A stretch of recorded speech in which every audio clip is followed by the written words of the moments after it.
नमस्कार दोस्तों, आपका स्वागत है एग्जाम क्रैक SS1 में। अगर आप ग्रुप डी, NTPC या आने वाले रेलवे के किसी भी एग्जाम की तैयारी कर रहे हो तो ये वीडियो आपके लिए बहुत ही महत्वपूर्ण होने वाली है, क्योंकि इस वीडियो में मैं आपके लिए आता हूँ मैथ के इंपॉर्टेंट क्वेश्चन जो कि रेलवे की परीक्षाओं में सबसे ज़्यादा बार पूछे जाते हैं। जिस तरह क्वेश्चन इस पार्ट में दिए गए उसी तरह क्वेश्चन आपके एग्जाम में भी आएंगे। ये पार्ट नंबर 6 है और इससे पहले वाले पार्ट आपने नहीं देखे हैं तो हमारे चैनल की प्लेलिस्ट में जाकर जरूर देखें, क्योंकि सारे पार्ट बहुत ही इंपॉर्टेंट है। तो चलिए शुरू करते हैं आज की क्लास।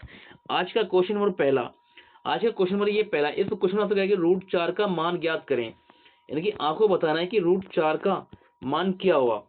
तो देखिए बच्चे डायरेक्ट कर देंगे, तुरंत इसका आंसर निकालेंगे कि इसका मान होगा 2, यानी कि ऑप्शन नंबर सी इस क्वेश्चन का राइट आंसर हो जाएगा। और आप करेंगे इस तरह से, टिक लगाएंगे सही की, और एग्जामिनर करेगा इस तरह से, एग्जामिनर क्वेश्चन को काट देगा आपके। आप कहेंगे सर मैं तो सही करके आया था लेकिन एग्जामिनर क्वेश्चन क्यों काट दिया। देखिए जब तक हमें सही जानकारी नहीं होगी, ठीक है, तब हम इसी तरह से करते हैं, जल्दबाजी में क्वेश्चन गलत कर बैठते हैं। तो हमेशा याद रखना, जब रूट के अंदर से किसी संख्या का मान निकल जाता है रूट के अंदर से, तो वो आता है प्लस माइनस में। हमेशा याद रखना वो आता है प्लस माइनस में। तो प्लस माइनस में आएगा तो इसका आंसर क्या होगा, इनकी जो इसका जो आंसर आएगा वो प्लस माइनस रूट 2 आएगा। यानी कि इसका जो राइट आंसर होगा वो होगा ऑप्शन नंबर बी, 2 अथवा -2। इसका ये आंसर हो जाएगा ऑप्शन नंबर बी। अब आपको बताना है कि रूट 16 का मान क्या होगा। आपको बताना है कि ये रूट 16 है, इसका मान क्या होगा। इसका आंसर अभी आपको कमेंट में देना है।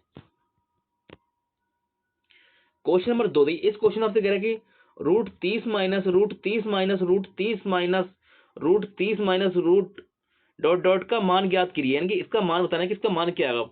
तो देखिए इस क्वेश्चन को करने का सबसे आसान तरीका बताऊंगा आपको कैसे करना है। जैसे यहाँ 30 दिया गया है, ये 30 दिया गया, तो 30 को इस तरह से तोड़ो कि उनका अंतर 1 आए। यानी कि 30 को इस तरह से तोड़ो कि उनका अंतर आ जाएगा। हम 30 को तोड़ेंगे, देखिए अगर हम 30 को तोड़ें तो ये होता है 6 पंजे 30, ये 6 पंजे 30 होता है। तो देखिए इनका अंतर निकालेंगे 6 और 5 का, तो इनका अंतर आएगा 1, इनका अंतर आएगा 1। 6 5 का हमने अंतर निकाला तो अंतर हमारा आया 1, ठीक है। तो देखिए जब हमारा अंतर 1 आया तो हम जब यहाँ दिया गया माइनस में, यानी दिया गया माइनस में, तो हमेशा याद रखना जो छोटी वाली संख्या होती है वही हमारा आंसर होता है। ये छोटी संख्या कौन सी है, 5 है।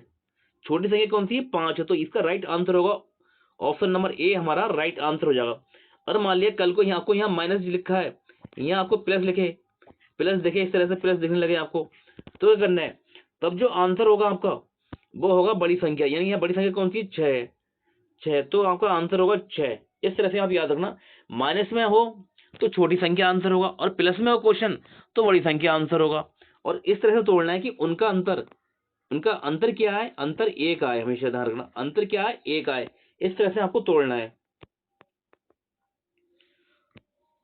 क्वेश्चन नंबर 3, इस क्वेश्चन में तो कह रहा है कि दो संख्याओं का अनुपात 11:4 है, उनका महत्तम समावर्तक यानी कि FAF 16 है, इन दोनों संख्याओं का योग ज्ञात कीजिए।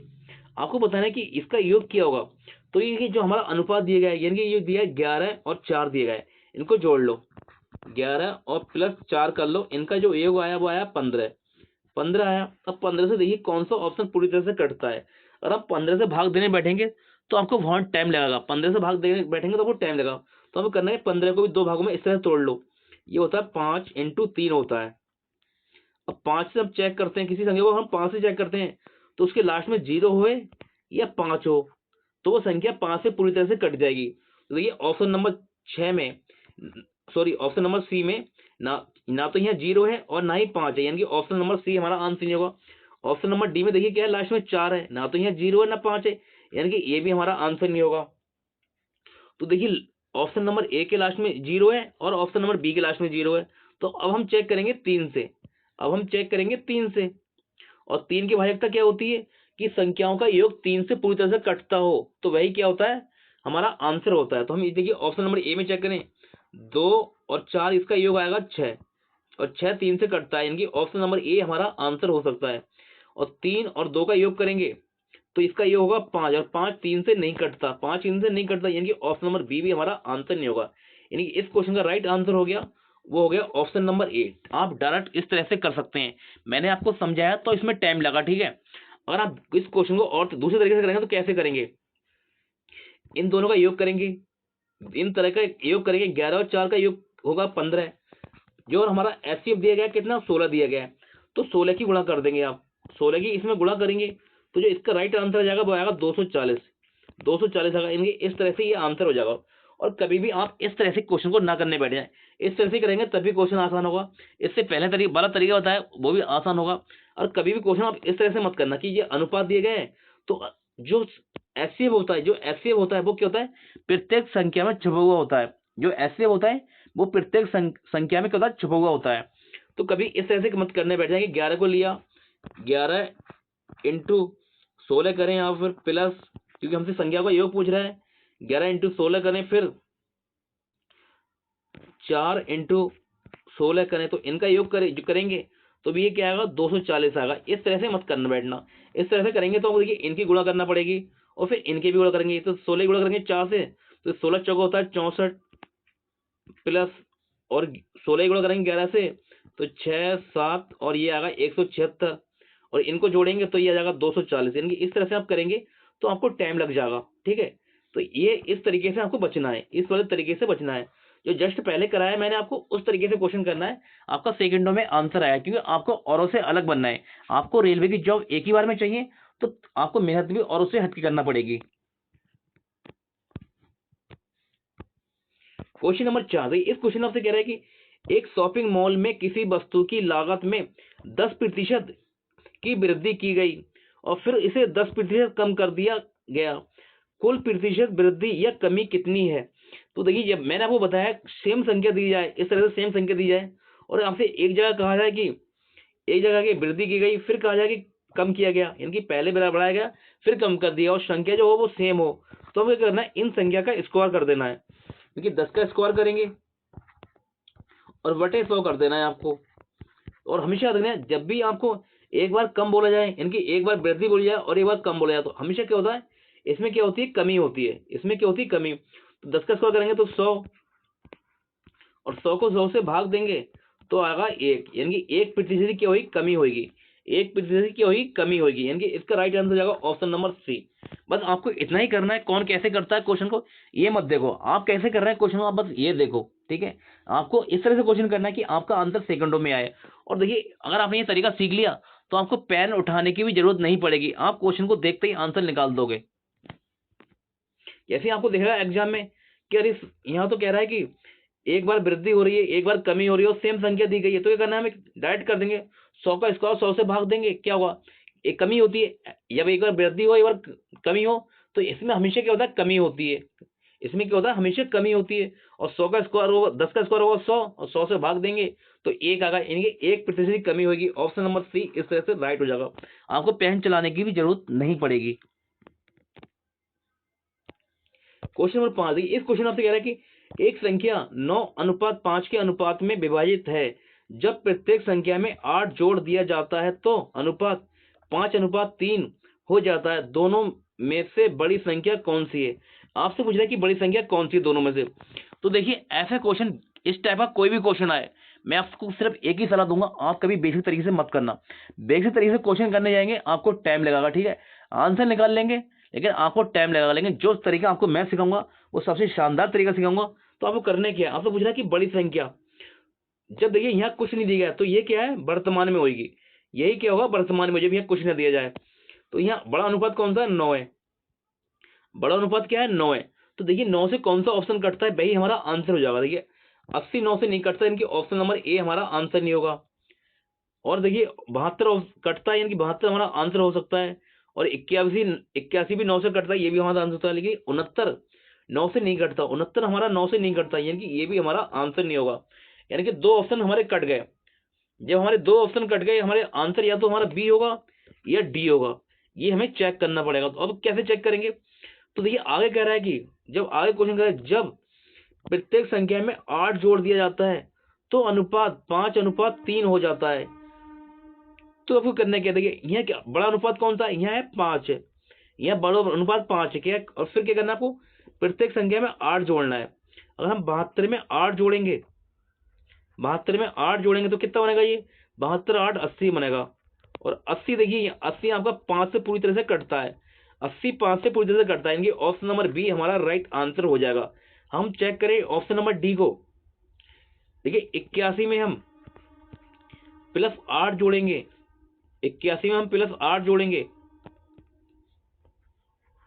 81 में +8 जोड़ेंगे तो बनेगा 89 बनेगा, और ये 5 से कभी नहीं कटेगा, और ये 5 से कभी नहीं कटेगा, यानी कि आपका जो आंसर आएगा 0.2 में आएगा। तो ये देखिए हमारा राइट आंसर ये भी नहीं होगा, तो इस तरह से राइट आंसर हो जाएगा ऑप्शन नंबर बी। ऐसे क्वेश्चन को आप कभी बेसिक तरीके से मत करना, आपको बस यही तरीका अपनाना, ये सबसे शानदार तरीका है क्वेश्चन को कम टाइम में हल करने का। अगर आपको क्वेश्चन करने का तरीका अच्छा लग रहा है तो आप हमारी वीडियो को लाइक जरूर करें। देख क्वेश्चन नंबर 6, इस क्वेश्चन में आपसे कह रहा है कि पाइप ए और पाइप बी एक खाली टंकी को क्रमशः 16 मिनट 32 मिनट में भर सकते हैं। पाइप ए और पाइप बी दोनों एक साथ खोल दिए जाते हैं। यदि खाली टंकी को कुल 16 मिनट में पूरा भर जाता है तो पाइप ए को कितने समय बाद बंद करना होगा, यानी कितने समय बाद करना होगा किसी पाइप ए को। तो हम क्वेश्चन कैसे करेंगे, देखिए जो हमारा ए है कि जो हमारा ए है वो भरता है टंकी को, इनकी ए भरता है 16 मिनट में, ए भरता है 16 मिनट में, और जो बी है वो भरता है 32 मिनट में।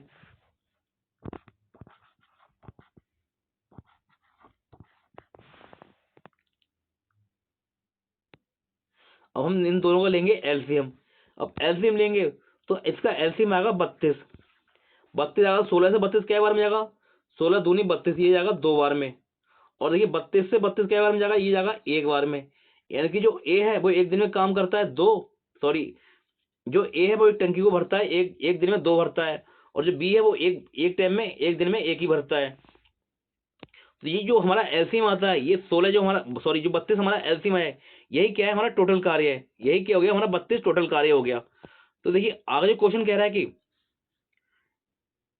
यदि खाली टंकी इनकी पाइप ए और पाइप बी दोनों एक साथ खोल दिए जाते हैं, यानी कि पाइप ए और बी को दोनों को एक साथ खोला गया है तो टंकी 16 मिनट में भर जाती है, यानी कि टंकी 16 मिनट में भर जाती है।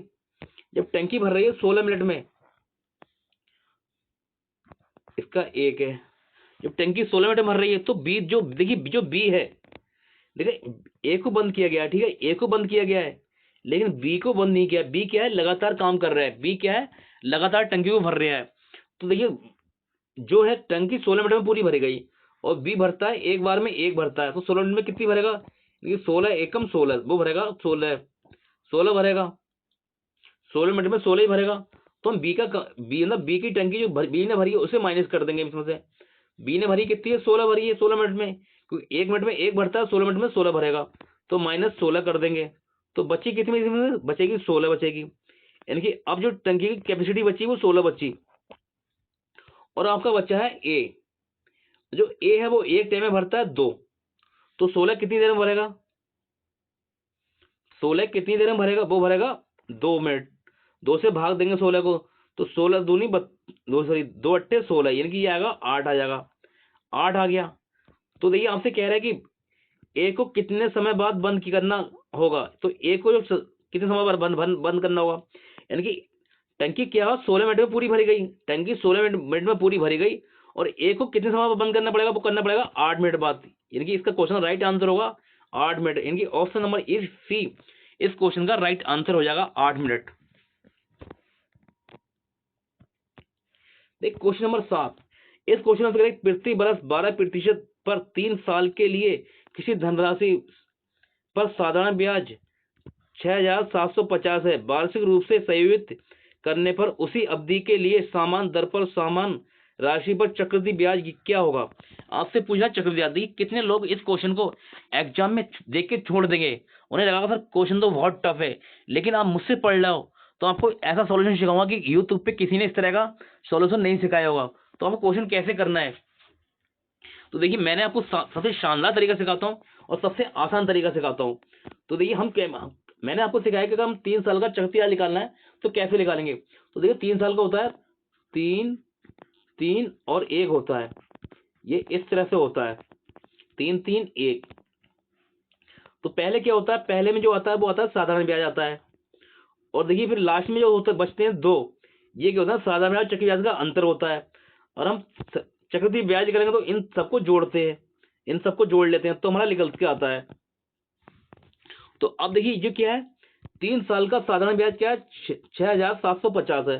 तो एक साल का कितना आएगा, इनकी 6,750 को हम भाग देंगे 3 से, तो हमारा एक साल का निकल आएगा, क्योंकि ये 3 साल का है।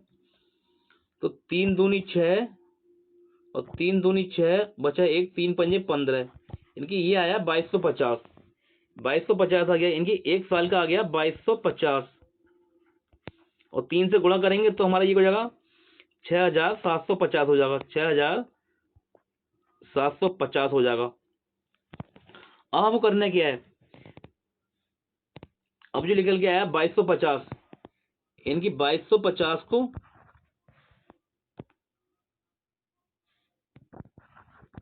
2250 को निकालना है 12% निकालना, 12%, और बटे में 100 करना है आपको।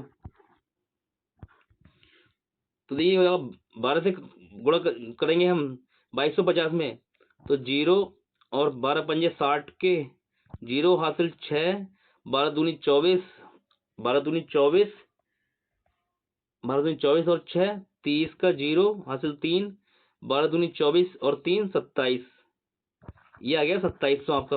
और नीचे क्या है 2 जीरो, तो 2 जीरो से आपके ये 2 जीरो कट जाएंगे, तो यहाँ बचेगा आपका 270, ये बचा 270, इनकी 270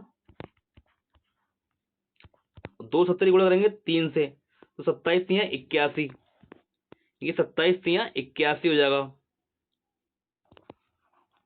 ये आ जाएगा 810।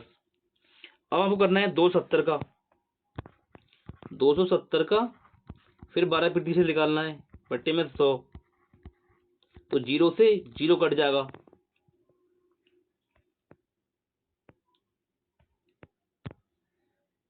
12 सत्तर 84 के 4 हासिल 8, 12 दूनी 24, 24 8 32, और दशमलव लग जाएगा बीच में, यानी कि 32.4, 32.4, और इसकी गुणा करेंगे बस 1 से, तो ये आ जाएगा 32.4, यानी कि 32.4, और इन सबको जोड़ेंगे अब, यानी कि इन सबको जोड़ेंगे अब, तो लास्ट में क्या आएगा, दशमलव के बाद में 4 आएगा आपका, लास्ट में क्या आएगा, दशमलव के बाद में 4 आएगा, जोड़ लिए 5 और 1 6,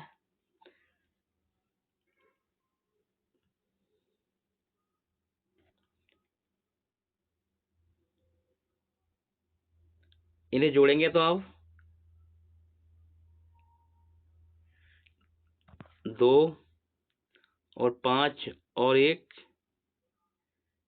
5 और 1 6 और 3, 5 और 1 6 3 9, कि 9 और 8 7 15, 15 के 5 और 6 और 1 7, ये आएगा आपको। देखिए इसे आप जोड़ेंगे, इसे जोड़ेंगे आप, देखिए इसे जोड़ेंगे आप, तो आपका जो आएगा वो आएगा 7,592.4, ये आपका चक्रवृद्धि ब्याज हो जाएगा, क्योंकि ऑप्शन नंबर सी हमारा इस क्वेश्चन का राइट आंसर हो जाएगा। देखिए इस तरह से क्या हुआ, देखिए हमने क्वेश्चन को बहुत ही आसान तरीके से बना लिया, ये सबसे आसान तरीका है इस क्वेश्चन को हल करने का।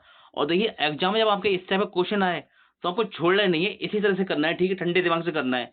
आपको करना है क्या है, एक साल का चक्रवृद्धि, एक साल का साधारण ब्याज निकालना है।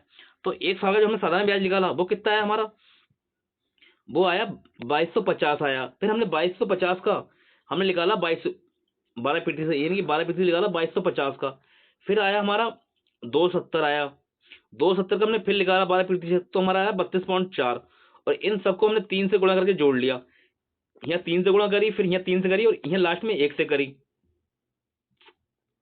तो जो हमारा आंसर आया वो आया ऑप्शन नंबर सी, इस क्वेश्चन का राइट आंसर हो गया। और आपकी ये क्वेश्चन समझ में नहीं आया तो आप वीडियो को बैक करके एक बार फिर से देखना। क्वेश्चन नंबर 8, इस क्वेश्चन आपसे कह रहा है कि महेंद्र और जाहिद की आयु का अनुपात क्या है, 6:7 है। 15 बरस बाद, 15 बरस पहले उनकी आयु का अनुपात 9:11 था। महेंद्र की वर्तमान आयु ज्ञात कीजिए। आपसे पूछ रहा है कि महेंद्र की वर्तमान आयु ज्ञात कीजिए। तो देखिए इस क्वेश्चन में आप करेंगे महेंद्र की आयु, तो पहले क्या है महेंद्र है और यहाँ कुछ नहीं दिया गया है, तो यही क्या होगी वर्तमान आयु हो जाएगी, पहला वाला क्या हो जाएगी वर्तमान आयु हो जाएगी। तो यहाँ पहले महेंद्र है सॉरी, देखिए पहले महेंद्र है, तो जो पहला वाला अनुपात होगा यही महेंद्र का होगा। अब देखिए 6 से आपका कौन से ऑप्शन कट जा रहे हैं, वही क्या होगा महेंद्र की वर्तमान आयु हो जाएगी। तो 6 से देखिए ऑप्शन नंबर ए नहीं कटेगा, यानी कि ऑप्शन नंबर ए 6 से नहीं कटेगा। 60 भी ऑप्शन 60 यानी कि ऑप्शन नंबर बी 60 6 से कटता है, और 54 भी 6 से कटता है, और 18 भी 6 से कटता है। तो देखिए हमारे 3 ऑप्शन हमारे आंसर निकल रहे हैं, ठीक है।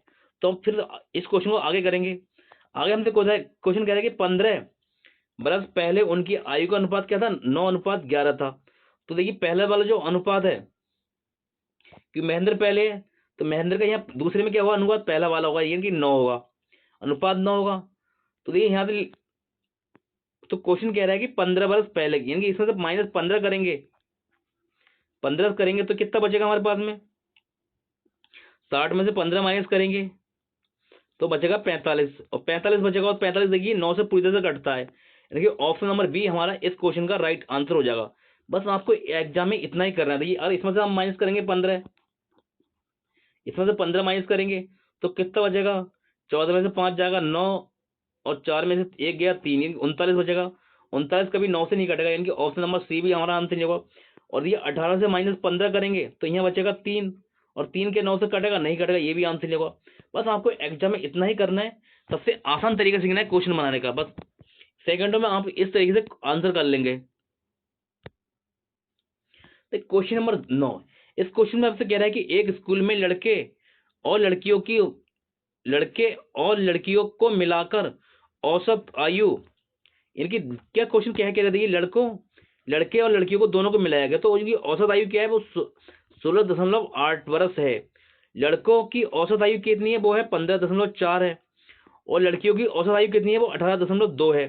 तो आपसे कह रहा है स्कूल में लड़कों और लड़कियों की संख्या का अनुपात ज्ञात कीजिए, तो आपसे पूछ रहा है अनुपात ज्ञात कीजिए। तो ये इस क्वेश्चन को भी मैं सबसे आसान तरीके से आपको कैसे बनाना है क्वेश्चन। कभी भी देखिए ऐसे क्वेश्चन को बेसिक तरीके से मत करना, बेसिक तरीके से करेंगे तो वो गुणा भाग में बहुत टाइम लगेगा, लेकिन हमें क्या है और उससे अलग बनना है, तो हम तरीके भी और उससे अलग सीखने पड़ेंगे। तो देखिए लड़कों को लिख दिया हमने बी से, ये हो गया बॉय, और इसे लिख दिया हमने गर्ल्स, इनकी से लिख दिया जी से, लड़कियों को जी से लिख दिया। तो जो लड़कियों को देखिए लड़कों का औसत है वो कितना है, लड़कों का औसत क्या है, वो है 15.4 है, इनकी लड़कों का क्या है 15.4 है, 15.4 है, और लड़कियों को कितना है और लड़कियों का औसत कितना है, वो 18.2 है, क्योंकि 18.2 है। और दोनों को मिलाकर देखिए कितना है, लड़के और लड़कियों को मिलाकर कितना है, वो कितना है उनका, वो है 16.8, इनकी 16.8। अब देखिए इस क्वेश्चन में ये लगा, हम कुछ क्वेश्चन करेंगे एलिगेशन से। एलिगेशन कब लगता है, देखिए एलिगेशन जब हमारी बीच वाली संख्या हो, जो हमारी बीच वाली संख्या, जैसे हमारी ये बीच वाली संख्या क्या है 16.8 है, ये 16.8 है, एक संख्या छोटी हो और एक संख्या से बड़ी हो, वहां क्या लगता है एलिगेशन हम आसानी से लगा लेंगे। अगर देखिए दोनों संख्या से छोटी होती, बीच वाली संख्या से, इनकी इस संख्या से दोनों संख्या क्या होती छोटी होती, या दोनों संख्या बड़ी होती, तो एलिगेशन वहां कभी नहीं लगता है। एलिगेशन वहां लगता है जहां एक संख्या उससे छोटी हो और एक संख्या उससे बड़ी हो, तो वहां एलिगेशन आसानी से लग जाता है। तो ये हम इसे कर लेते हैं इस तरह से हम करेंगे। देखिए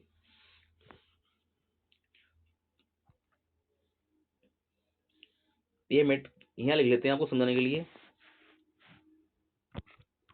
बॉय और गर्ल, बॉय का जो अनुपात है वो है 15.4 कि 15.4, और गर्ल का कितना है वो 18.2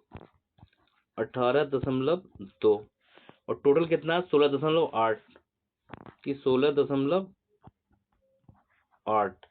अब आपको करने के इनका इस तरह से करना है, क्योंकि हमसे पूछा है अनुपात, हमसे पूछ रहा है अनुपात लड़के और बॉय कि लड़कों और लड़कियों का अनुपात पूछ रहा है।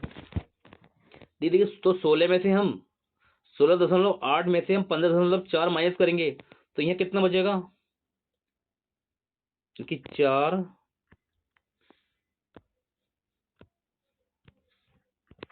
4 अभी इस तरह से कर रहे हैं, ठीक है। 16.8 में से 15.4 माइनस कर रहे हैं, तो 4 और 16 में से 1 15 जाएंगे, तो 1 बचेगा यहाँ पर ही, क्योंकि 1.4 ही आ गया। अब देखिए यहाँ से करना है इस तरह से, 18.2 में से 16.8 माइनस करना है, तो 12 में से 8 जाएंगे, इनकी 4 दशमलव, और फिर ये 17 में से 16 जाएंगे तो 1, यानी कि 1.4 आया। तो इसे हम काटेंगे, दशमलव से दशमलव कट जाएगा, और फिर ये हो जाएगा हमारा 14 एकम 14, 14 एकम 14, यानी कि 1:1 हमारा इस क्वेश्चन का राइट आंसर हो जाएगा। 1:1 कि लड़कों और लड़कियों की जो अनुपात है वो कितना हुआ, 1.1, यानी कि 1:1। ऑप्शन नंबर बी हमारा इस क्वेश्चन का राइट आंसर हो जाएगा। क्वेश्चन नंबर 10, इस क्वेश्चन में कह रहा है किसी समकोण त्रिभुज के कर्ण की लंबाई 13 सेंटीमीटर है और अन्य दो भुजाओं में से एक भुजा की लंबाई 5 सेंटीमीटर है। त्रिभुज का क्षेत्रफल सेंटीमीटर में कितना होगा, यानी कि आपको बताना है कि त्रिभुज का क्षेत्रफल कितना होगा समकोण त्रिभुज का। तो देखिए यहाँ बात हो रही है समकोण त्रिभुज की, ये क्या है, समकोण त्रिभुज है, ये होता है 90 डिग्री। तो देखिए जो उसका कर्ण है, कर्ण कौन सा होता है, जो सबसे लंबी भुजा होती है उसे कहते हैं कर्ण। सबसे लंबी भुजा कितनी है, वो है 13 सेंटीमीटर, ये है 13 सेंटीमीटर। और आपसे कह रहा है कि एक भुजा की लंबाई कितना है, 5 सेंटीमीटर है, ये 5 होगी। तो हमें इस वाली भुजा की लंबाई निकालना है, ठीक है। और फिर हम त्रिभुज का क्षेत्रफल निकालेंगे। और त्रिभुज का क्षेत्रफल होता है 1/2 इंटू आधार गुणे ऊंचाई, ये होता है आधार गुणे ऊंचाई होता है, ठीक है, त्रिभुज क्षेत्रफल। तो देखिए अगर आपको ट्रिपलेट याद है तो जो ट्रिपलेट वो होती है हमारी 5, 12 और 13, इनकी ट्रिपलेट होती है हमारी 5, 12, 13 होती है। तो जो x के स्थान पर क्या आएगा, यहाँ पर यहाँ आएगा 12, यहाँ आ जाएगा 12। और त्रिभुज का क्षेत्रफल निकालेंगे तो हमारा आधार कितना हो गया, वो हो गया 5, और ऊंचाई कितनी हो गई, वो हो गई 12। तो इनकी इसमें रखेंगे 1/2 इंटू 5 और ये 12, और 2 से काटेंगे, 2 छंग 12 और 5 की और 6 की उड़ाएंगे, 6 पंजे 30, यानी इस क्वेश्चन का राइट आंसर हो जाएगा ऑप्शन नंबर सी हो जाएगा। अब देखिए सर, अब कुछ बच्चे कहेंगे सर आपने तो क्वेश्चन डायरेक्ट कर दिया, ठीक है, आपने समझाया ही नहीं, हाँ समझ में नहीं आया, तो कैसे करें। देखिए तो हम देखिए इसे निकाल सकते हैं, पाइथागोरस प्रमेय से निकाल सकते हैं, लेकिन पाइथागोरस प्रमेय से निकालेंगे तो आपको टाइम लगेगा, लेकिन आपको टाइम बचाना है। तो देखिए जब भी इस तरह से दिया जाए कि आपको एक भुजा दी जाए कि सबसे छोटी भुजा दी जाए और संख्या क्या हो, विषम हो, जैसे यहाँ छोटी भुजा कौन सी है, 5 है, और संख्या विषम हो, तो हमें करना क्या है, 5 का स्क्वायर कर देना है। 5 का स्क्वायर करेंगे तो हो जाएगा 25 हो जाएगा, 5 का स्क्वायर हो जाएगा। ये हमेशा रखना, ये विषम संख्या के लिए बता रहा हूँ, सम संख्या के लिए नहीं है। ये ट्रिक आप सम संख्या में मत लगाना, हमेशा रखना सम संख्या मत लगाना, नहीं तो आपका आंसर गलत हो जाएगा। ये लगाना है आपको विषम संख्या में। तो 5 का स्क्वायर करेंगे, 5 का स्क्वायर होता 25, तो 25 में 1 माइनस कर देंगे, 25 में से 1 माइनस करेंगे तो कितना आएगा, 24 आएगा, 24 आ जाएगा। 24 को 2 से भाग देंगे, 24 को 2 भाग देंगे तो कितना आएगा, तो आएगा 12, यानी कि दूसरी भुजा हमारी जाएगी 12, दूसरी भुजा जाएगी 12। अब क्या करना है, 5 इसके अंदर 5 का स्क्वायर फिर से करेंगे, तो 5 का स्क्वायर होगा 25, और 25 में अब क्या करना है, 1 जोड़ देना है। 25 में 1 जोड़ेंगे तो ये हो जाएगा 26, और 26 को हम 2 से भाग दोगे तो ये आएगा 13, यानी कि 13 सेंटीमीटर, यानी कि तीसरी भुजा जाएगी हमारे पास 13 सेंटीमीटर। इस तरह से आप आसानी से किसी भी ट्रिपलेट को, यानी कि हमेशा रखना जब बात हमसे समकोण त्रिभुज की बात करो तो आपको ये करना है, ठीक है। किसी भी त्रिभुज की भुजाएं आप बहुत आसानी से निकाल सकते हो जब आपको सबसे छोटी भुजा दी गई हो तब, और किसी भी विषम संख्या में आप लगा दो समकोण त्रिभुज की भुजा आप आसानी से बना लोगे, वरना आप पाइथागोरस प्रमेय से निकाल सकते हो, ठीक है। इस क्वेश्चन का राइट आंसर है ऑप्शन नंबर सी। ये थे आज के हमारे इंपॉर्टेंट क्वेश्चन। अगर आपको हमारी वीडियो अच्छी लगी हो तो वीडियो को लाइक शेयर कमेंट जरूर करें। अगर आप हमारे चैनल पे नए हैं तो हमारे चैनल को सब्सक्राइब करें इसी तरह की वीडियो पाने के लिए। मिलते हैं आपसे अगली क्लास में, तब तक के लिए नमस्कार।